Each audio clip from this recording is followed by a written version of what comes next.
Hi guys, welcome back to my channel. It's Jane here, or Card Days Night, and today I've got a bit of a colouring tutorial for you. So I'm going to be colouring in these school characters, and it's from the Greeting Farms stamp set called Honour Students.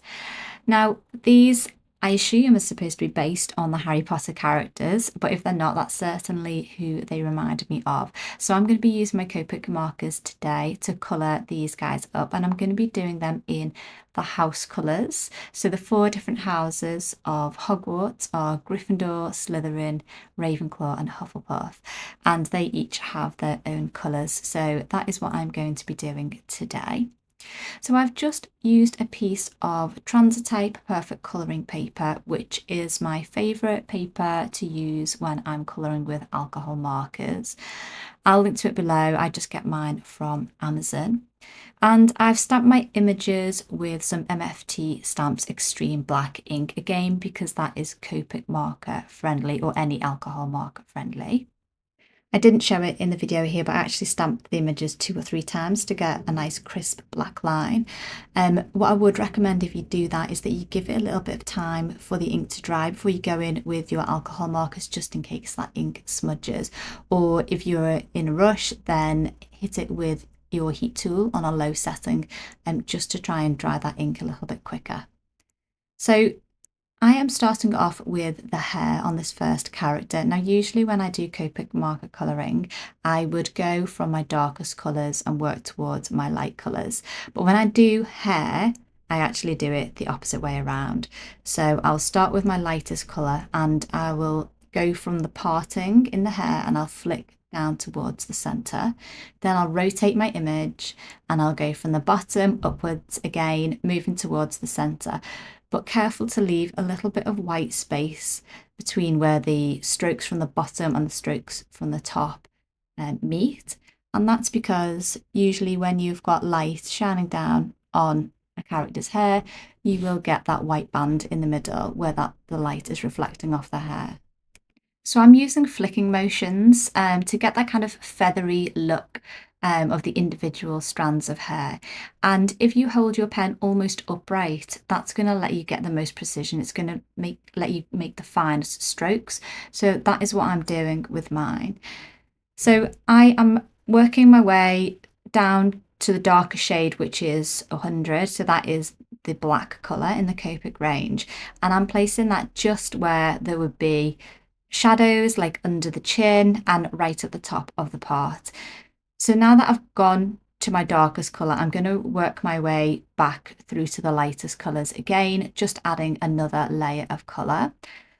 I didn't like the W8 into the 100 transition, so I've actually gone in with a bit of W9, which is obviously a darker shade. And then I'm going to work my way back down through the colours. So again, I am just using that flicking motion, trying to keep all of the kind of individual strands separate so you do get that hair-like look, and I'm moving towards that white gap in the middle. And the reason why I start with my lighter shades and go towards my darker shades with hair is because I think it does allow you get less of that kind of blending and the colours merging together, and I think you do retain some more of those individual strokes from the brush, so you do get a better hair-like look overall. So you'll be pleased to know that I'm not going to talk you through every single character's hair colouring, and the same principles that I've used for this first character will apply to each of the others. So I'm going to just speed up the colouring process and let you watch that with some background music. The last thing that I'm doing here is just picking out one of the darker shades that are in the hair colouring, and I'm tracing over the lines on the stamp because they're there as guidance. They're showing you where the strands of hair are and where there should naturally be some shading. So I'm just adding that in with a darker marker to pick out some of that texture and shading to finish off this hair colouring.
Okay, so all of the hair colouring is done now. One of the reasons why I do the hair colouring first actually is because it can be one of the trickiest parts of an image to colour in. So I like to get that out of the way because if I mess it up, I don't want to have worked on the rest of the image for ages and then mess it up at the last minute with the hair. So I'm quite happy with how all of those colour combinations have worked out. And if you missed any of the colours as I was going along, then I'm going to be listing all of the shades that I've used in the description box below. So I'm just moving on to the skin shades now. And again, I usually do work from the darkest to the lightest. But on this particular occasion, because I'm using some new combinations that I haven't tried before, I'm actually beginning with my lighter shade. Because when you're colouring in, obviously, if you put down a lighter shade first, you can always go darker. But once you've put down your darkest shade, there's not really anything you can do to lighten that up.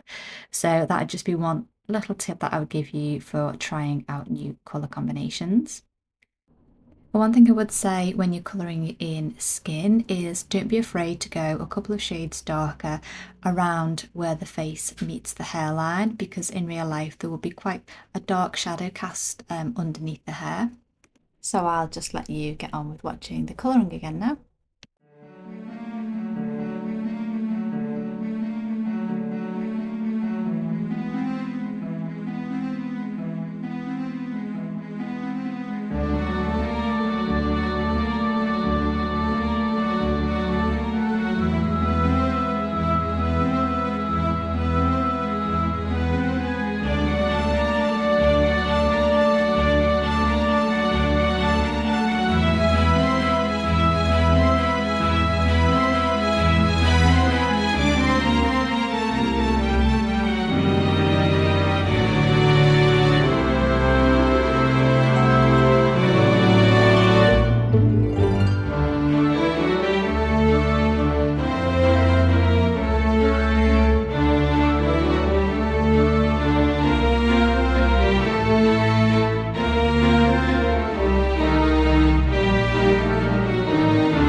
So I've coloured all of the uniforms in the same, so I won't repeat all of that on camera.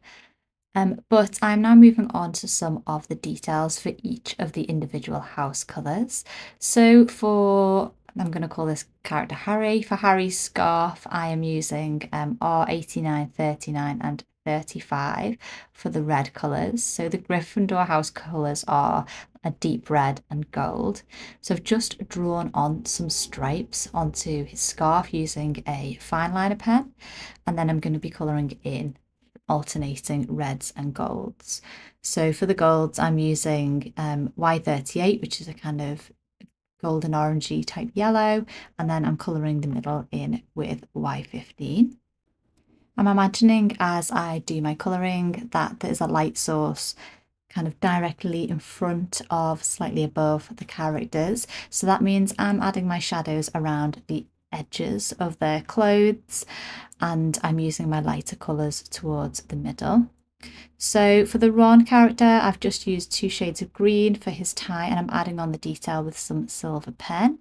I've done the same for the character on the left. She's got a blue tie with some silver stripes.